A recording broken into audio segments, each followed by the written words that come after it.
সারা রাত জেগে জেগে কত কথায় আমি ভাবি,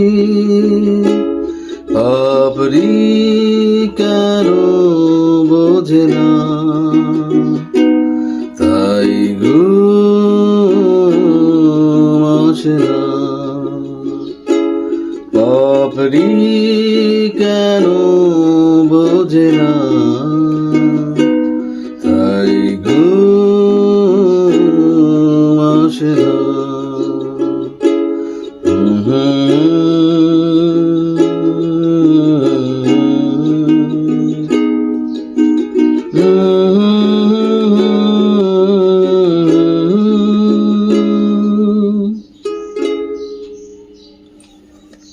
বৃষ্টির দিনে ঘুম এমনি আসে, তবে আজম খানের এই পাপড়ি গানের মতো যদি যাদের পাপড়ি চলে গেছে তাদের ঘুম আসবে না।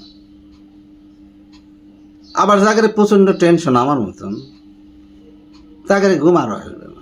আজকে ভাবছিলাম যে দারুণ একটা কন্টেন্ট দেবো বৃহস্পতিবার, মমিতাও বাসায় ছিল, ঠান্ডা পরিবেশ, কিন্তু মাথার ভিতরে আসলে টেনশন থাকলে কন্টেন্ট বানানো যায় না।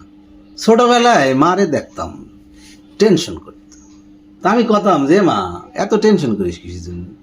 মা কইতো যে বুঝবি না বাপ, বড় টেনশন কি বুঝবি।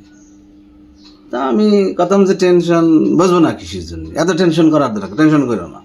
তো 6-7 থাকতে আমি বুঝছি যে মা আসলে কি জন্য টেনশন করতো।